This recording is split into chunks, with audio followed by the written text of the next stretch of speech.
What's up everyone and welcome back to the MMA Zone. Today, let's get started with Daniel Cormier reacts to Jon Jones live stream footage. Over the weekend, we reported Jon Jones going on live stream, visibly on something and slurring his words. And before we continue, make sure to leave a like on the video to help support the channel. Apparently, Jon Jones is on vacation with his family and decided to go live at 2 to 3 a.m. in the middle of the night. Jon said this. On a trip, you get off, disappointed. And as a dad, you just want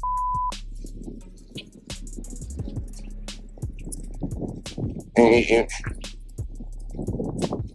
Recently, Daniel Cormier reacted to the footage, and rather than bashing Jon Jones, which would have been an easy layup, he decided to defend Jones while on a podcast with Ben Askren for his YouTube channel. Here's what DC had to say about the live stream footage. Can I be honest with you? And I don't like doing this. I don't like being supportive. So Jon Jones the other day was like freaking out walking down the street, and he was saying some crazy stuff about his kid. Ben, you know what's crazy, Ben? You said he was on vacation. I didn't know he was on vacation. If he was on vacation, haven't we all been there? Maybe not that extreme, but it's like our kids drive us crazy. And you know what the worst part is? When you go back to that hotel room, you're the bad guy. Everybody's found a way to make you're the bad guy because you're upset about them being bad. I don't want to defend him, but I mean, yeah, I mean, come on, man. He's got like, not saying you're gonna, but like, oh my God, my children are being so bad. Have we not all been there? Do you guys agree with Daniel Cormier here? Let us know what you're thinking down in the comment section below. Dan Hooker talks about Justin Gaethje fight. When the Octagon heads back to Vegas on March 8th for the UFC 313 card, Dan Hooker and Justin Gaethje will co-headline a 5-rounder with all the makings of a Fight of the Year contender. Considering both guys have been in some absolute battles throughout their careers, Dan Hooker is heading into the fight knowing full well that he's probably going to be feeling the effects of spending 25 minutes in the Octagon with Justin Gaethje afterwards. During an interview with ESPN Australia, Dan Hooker went so far as to say that he's come to terms with the fact that he'll be leaving the arena on a stretcher. I know full well 100% that this fight is going to end no matter whether his arm gets raised or my arm gets raised. Then I'm going straight on a stretcher, straight into the back of an ambulance, I'm going to the hospital. So I've accepted, I've come to terms with that, that's how this night is going to end. I've come to terms with that. So I've embraced that. So if someone's not ready to go to the lengths that I'm willing to go to, then they're going to have a hard night. Dan Hooker also dropped some big news on Alexander Volkanovski's next fight, saying that Volk and Kai Kara-France are probably going to be fighting on the same card in April. I'm pretty sure Alex and Kai will be on the same card. I would have liked for the three of us to be fighting in April together, but I got chucked in a little earlier. I'll get to enjoy my fight in March, then hopefully be sitting cage side with a mojito and enjoy the fights there with the boys. If Volkanovski and Kara-France are both going to fight in April, expect an announcement from the UFC in the next few weeks. Dricus du Plessis and Belal Muhammad go back and forth. Belal Muhammad's recent comments about moving up to 185 so that Islam Makhachev can pursue the welterweight title haven't sat well with DDP. While Muhammad said that he knows he needs a few more wins before moving up, he likes his chances at 185 given that he thinks fighters like DDP and Sean Strickland both suck, and Khamzat Chimaev is the only real threat. Needless to say, Dricus du Plessis wasn't a fan. During an appearance on the Ariel Helwani show on Tuesday, he fired back at Belal. I like how he acted as if he has a choice to ever go up to 185. Like, the UFC will never let him. Like, if he wants to do that, he would have to, abandon his belt. He would give up his belt, vacate, and go up to 185. And there's no way they give him a direct title shot. There's no way. The UFC doesn't even like Belal Muhammad. If a fight does happen, DDP sees it being a pretty lopsided affair. That would be unfair. Have you seen the size of the man? What is he going to do? I step on his head and it's over. That's how that fight goes. Belal Muhammad wasted no time before firing back. He can barely walk without tripping over his own feet. He ain't touching me. He then posted a clip of DDP accidentally taking himself down while trying to throw Brad Tavares from the clinch, adding, "This guy's gonna beat me," in response to the one and only Mayhem Miller, who said that Muhammad wouldn't be able to slap DDP the way he did Leon Edwards. The champion wrote, "I don't gotta pick him up. I'll just push him and he'll fall over. He got 2 left feet." Bully B then responded to a troll who said he's a better fighter on social media than he is in the Octagon. "I got a blue check on X that I didn't pay for and a gold belt in the Octagon that I didn't pay for. I'm even in both skills." While there's been no word from the UFC on when Muhammad will return to the Octagon, it sounds like, based on his plans to move up, this could be his second to last fight at 170. Henry Cejudo runs into Song Yadong at Fighter Hotel in Seattle. Ahead of this weekend's Fight Night card in Seattle, which will be headlined by Henry Cejudo and Song Yadong, the two ran into each other at the Fighter Hotel. Henry, being Henry, had to make things cringy by captioning the encounter on social media, saying, just ran into the dong. He's smaller than I thought. With the following video. Yo, I couldn't get this. I gotta go back. What's up, guys? How are you? Good to see you. What's up? How are you? I'll see you. I'll see you Saturday. Yeah. Who do you guys see winning this fight? Let us know down in the comments section below. Sucks that UFC Seattle has lost multiple fights due to UFC fighters pulling out over the past week. We reported sometime earlier this week that 7 fighters have pulled out of their fights this weekend, which had the UFC in shambles. The UFC did their best to get replacements, but it's still a very short card, no pun intended.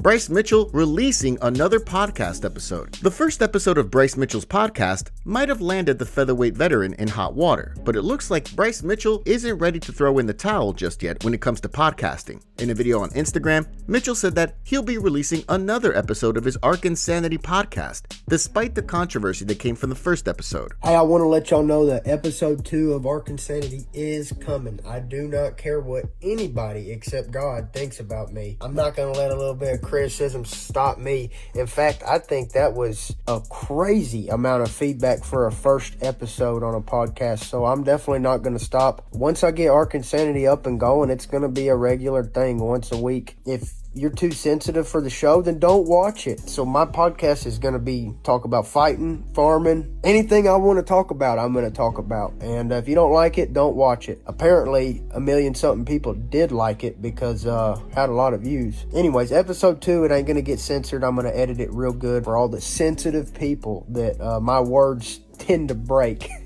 They can't handle the truth, man. And I love all y'all, and I really think that you're gonna like this episode too, and I'm gonna focus on some important stuff.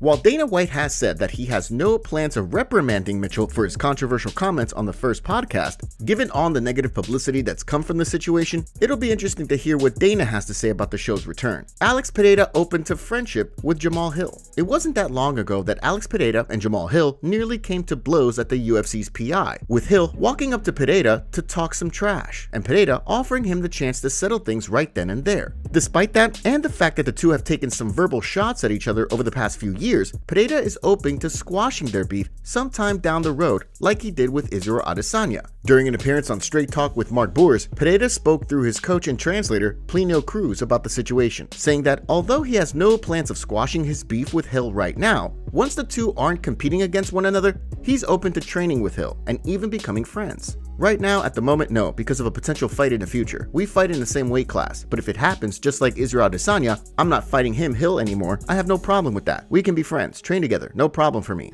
Hill, of course, might feel differently. Since their UFC 300 fight, Hill has been left with a bad taste in his mouth over the fight-ending sequence, saying that Pereira used a quote-unquote weird, confusing moment after a low blow to set up his knockout. Jared Cannonier calls out Robert Whittaker. Jared Cannonier might have come up short against Robert Whittaker back in 2020, but after his 4th round win over RoboCop on Saturday, he's looking to get his revenge. During an appearance on Michael Bisping's Believe You Me podcast, which is now co-hosted by Paul Felder, Cannonier explained why he thinks a rematch against Robert Whittaker makes sense given both the standings and the history that the two have with each other.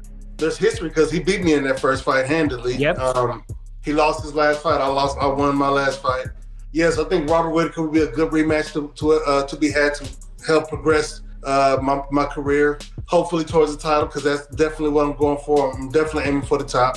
So theoretically, that would be the one. Yes. While Cannonier is fresh off a victory, Whittaker is coming off a first-round submission loss to Khamzat Chimaev back in October. Since having his bottom teeth removed, the former champion's been targeting a June return, which would give Cannonier a chance to rest up after his win over RoboCop. No word yet on whether Whittaker's down. However, given that he's only 2 spots ahead in the rankings, a fight between the two does make sense. UFC updates. With Fight Week underway for UFC Fight Night in Seattle, let's kick off today's UFC updates with a last-minute change to the card. According to reports, Paige Van Zandt's husband, Austin Vanderford, will be making his UFC debut on short notice against Nikolai Veretennikov. Veretennikov was supposed to fight last weekend, but wound up getting pulled from the card and moved to this weekend's card in Seattle. Now, he'll collide with Paige Van Zandt's husband, who'll be making his UFC debut after a Legacy Fighting Alliance win back in October. Looking ahead at next month's UFC Vegas 104 card, Josiane Nunez is set to fight Priscilla Cachoeira in a bantamweight bout that'll see both fighters look to snap 2 fight skids.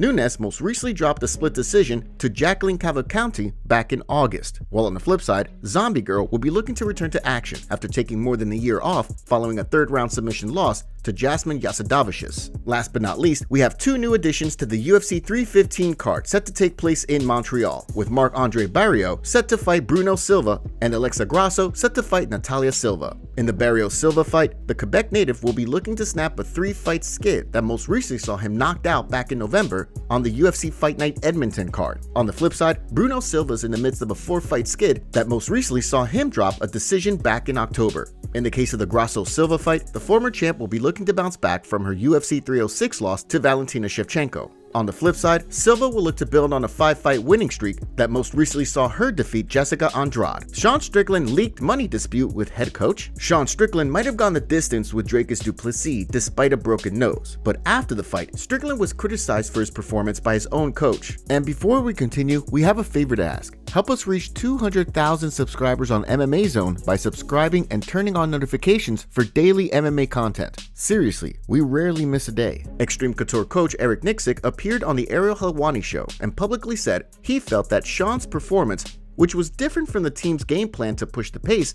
was, quote, uninspiring. Many people in the MMA community were not happy with these comments. They called out Nicksick for coming out in an interview and making these comments in the public eye, rather than keeping it behind closed doors. His comments didn't sit well with Strickland, who fired back in a video for social media, calling his coach an influencer while indicating that Nicksick probably wouldn't be cornering him the next time he steps into the octagon. Yesterday, Nicksick broke silence on the situation while replying to Matt Brown, saying that he made a mistake and he shouldn't have tried to motivate Strickland publicly like that. I agree, Matt. Looking back at it, I made a mistake. My true intentions were to try and motivate him publicly, and that was a miscalculation on my part. Eric Nicksick then discussed the situation on his Versus podcast on YouTube, where he admitted that despite standing by his claim that Strickland's performance was uninspiring, he should have phrased his words better on the Ariel Helwani show. I made a mistake by accepting the invitation to go on at the timing of where I was at. I just should have said, hey man, not a good time. And that's where I f***ed up. Should have never done it. Threw me for a loop was about 30 minutes before going on Ariel. Sean is at practice with us, tells me all these things about how he felt weeks leading up to the fight. And it was very disappointing to hear where his headspace was and what his thought process was about being a champion or all these things. And that's personal. I should have known better. I took that energy and had to process that while I go on Ariel. I f***ed up. I made a miscalculation in that moment in ever accepting to go on the show. Number two, my wording was piss poor. What I said was accurate. The fight was uninspiring. We all know Sean. That is not how Sean fights. Now, where my wording was wrong was when Ariel said, do you want to continue to coach Sean? On the heels of what he told me prior, my response should have been championship mindset. I guarantee you this, if I'm in his corner or not, do you think he's going to fight harder next time?